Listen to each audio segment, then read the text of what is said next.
Dear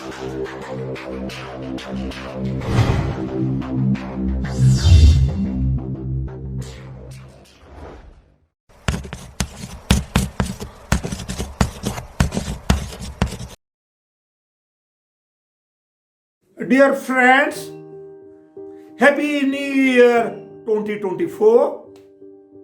I am Mr. Negi, an English professor, author of the book Publicly Speaking Ecology, and a global level YouTuber with the channel Environment and Public Speaking.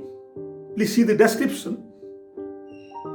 Today our topic is Sagan, Attenborough and COP28. This is our 10th video. Friends, let us first try to understand what do you mean by COP28. This COP28, it is a climate meet and it wants to curb climate change with the participation of almost all the countries. The COP28 means it is the 28th Conference of Parties. The first Conference of Parties, COP1, was held in Berlin in 1995.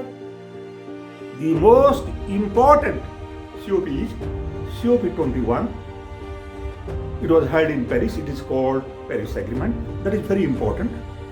Then there was another COP26. It was held in Glasgow in 2021. Please listen to my talk from the channel COP26, seeing light at the end of the tunnel. So far COP28 is concerned, it is important in the sense that in Paris Agreement, some goals were set during that meet, and it was expected that all the countries of the world should stick to those goals step by step. So COP28, it is the first stock taking of that particular list with that particular goal that COP fixed in Paris Agreement. It fixed that there should be zero carbon emission in 2050 and there should be 42% less carbon in 2030. And according to calculation, it means that during the first stock taking, that is during COP28, which was held in Dubai between November 30 and December 12 of 2023, there should be 20% less carbon emissions. In the globe, all the leaders, all the countries were emitting 40 billion tons of carbon every year. So now we should ask, if it will be 20% less, is the carbon emission in 2023 32 billion tons? No, it is 40 billion tons. All the leaders are coming in their aeroplanes with well dressed. They say that we want to stop carbon emissions, but actually they are doing nothing. When they are going back home, for example, Sunak, when he went to UK, he gave licenses to oil companies to drill oil from the North Sea. During COP27, Biden also told that there won't be a fossil fuel burning, but back home, Biden gave the oil companies the licenses to drill oil from the Gulf of Mexico and Alaska. Every head of the country in the world are saying one thing in the meeting, but they are not particular about the climate goals. They are whimsical, they are less serious. So it is a dangerous thing.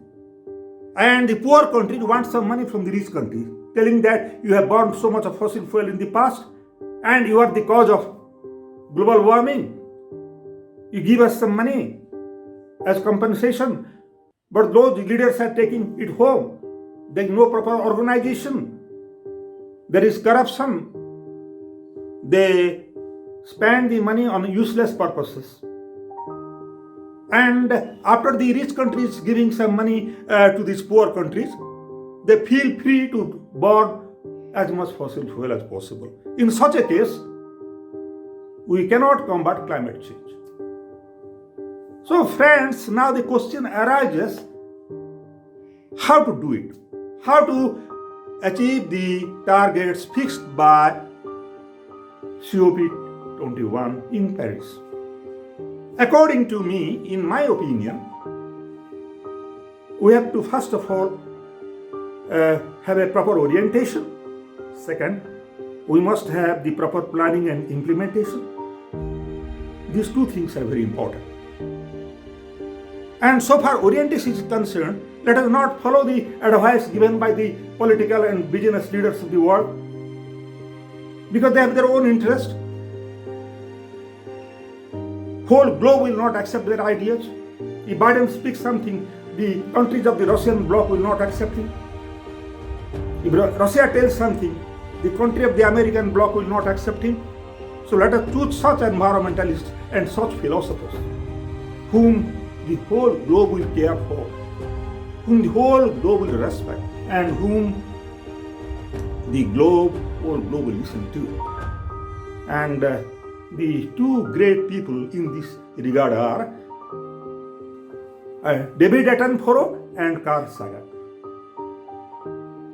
David Attenborough is 3 years junior to Richard Attenborough. Richard Attenborough is his father. He produced the greatest and most popular Gandhi film in the world in 1982.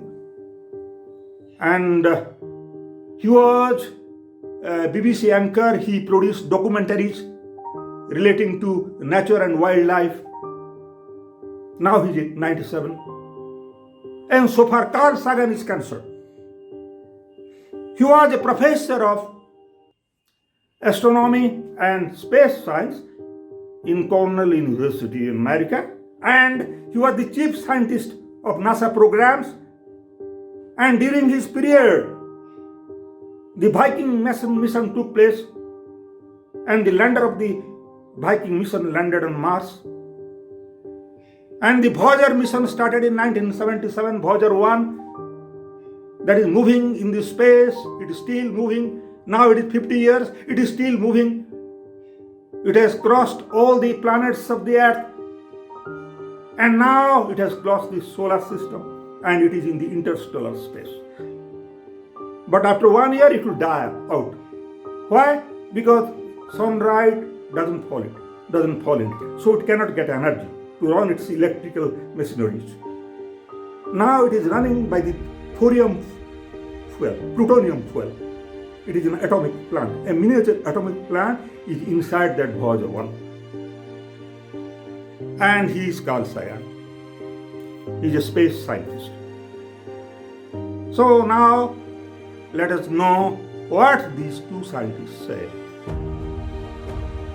David Attenborough, in his book A Life on Our Planet, he says that now don't be satisfied that there is some small environmental crisis going on. It is an enormous crisis.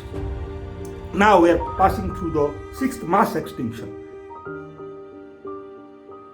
The 5th mass extinction took place 66 million years ago, when the dinosaurs died out from the face of the earth. At that time, 80% plants and animals died out. So this is not an ordinary thing that we are passing through. We are passing through the 6th mass extinction. And 80% of plants and animals will die, and human beings will die. There won't be a single human being on earth. So in this orientation of David Attenborough, the leaders should feel urgency. The people should feel urgency. And so far Carl Sagan is concerned, he tells that the people of the world must have a proper orientation. He quotes a great astronomer of 17th century of Netherlands, he says that the leaders of the world must have a particular perception, particular feeling, particular worldview. The leaders should say, the people should say that the world is my country and science is my religion. This is the quotation by Louis Christian of Holland, the astronomer.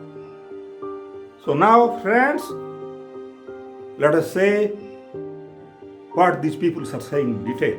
First of all, let us come to Attenborough. Attenborough is telling that it is, before telling Attenborough, let me tell that during the sixth mass extinction, that is like a cancer, that is the environment degradation, global warming is like cancer.